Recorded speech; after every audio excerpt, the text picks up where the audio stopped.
تفكر مع أنوس. القصة السابعة: العصافير تضحك. فوق أحد الأشجار التي تتلألأت أوراقها تحت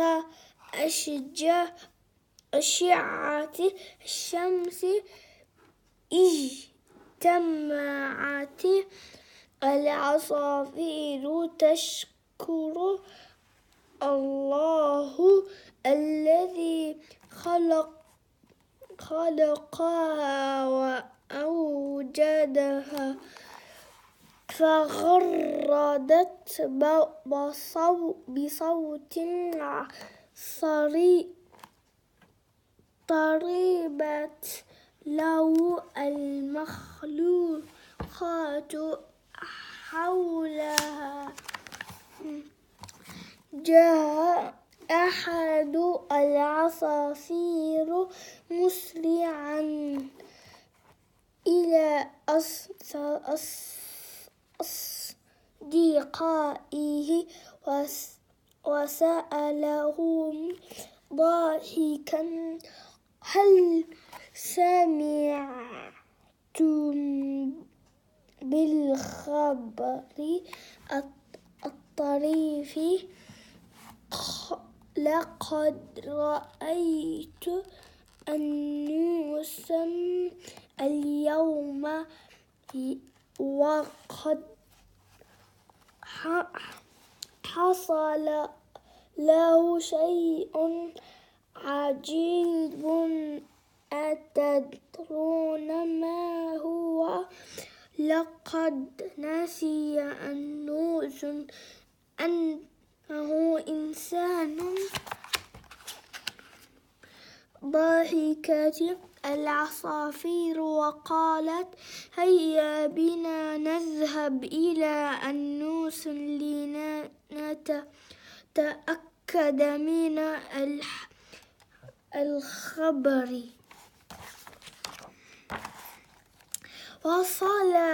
وصلت العصافير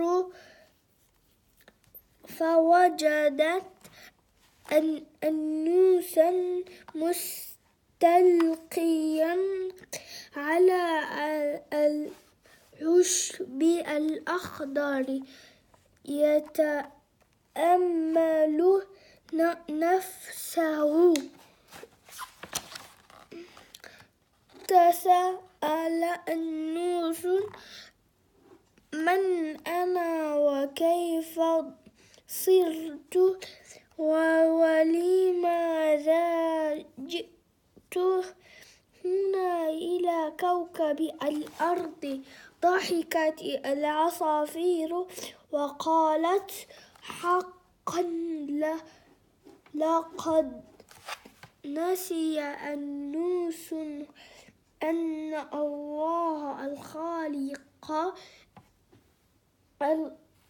خلقه وسواه إنسانا وجعله هنا على كوكب الأرض ليعبد الله ويطيعه.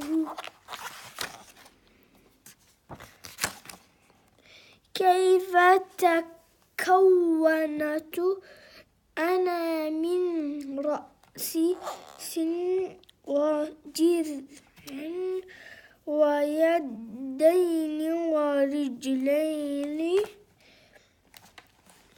لما لم أكن مثل هذه الشجرة جذعا وأغصانا وأوراقا.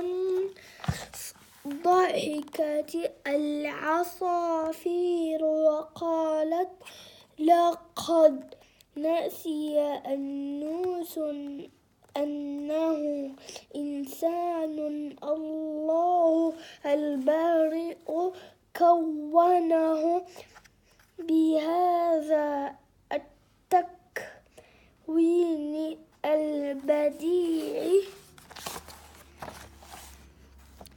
كيف أصبح رأسي فوقك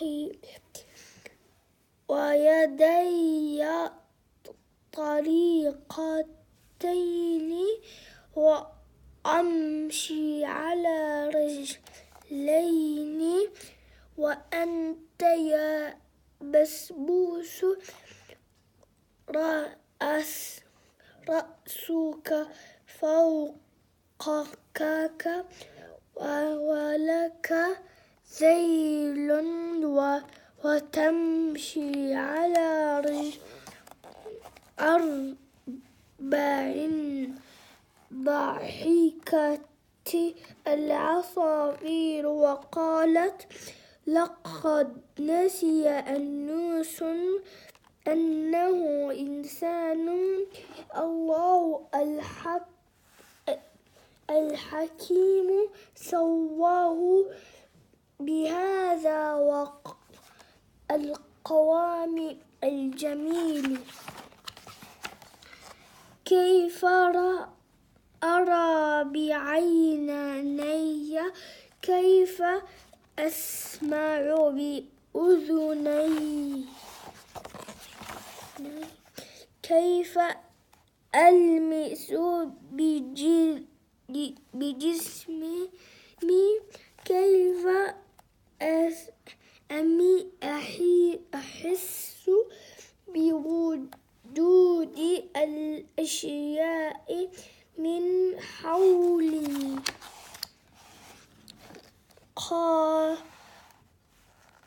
لقد نسي أنوس أن الله المعطي أعطاه حواسه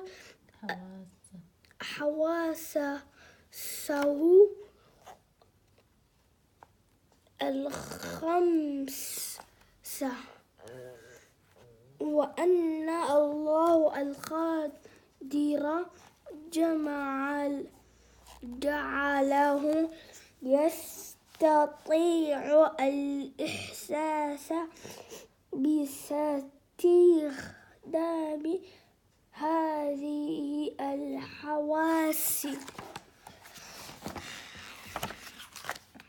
كيف أصبح لي شعر بني ووجه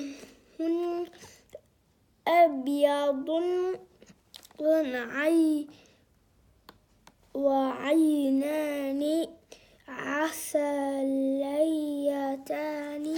ضحكت العصافير وقالت لقد نسي أنوس أنه إنسان الله المصور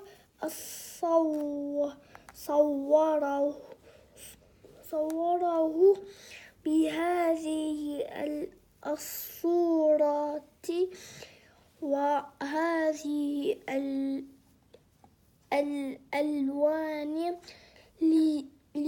ليصبح أنوسا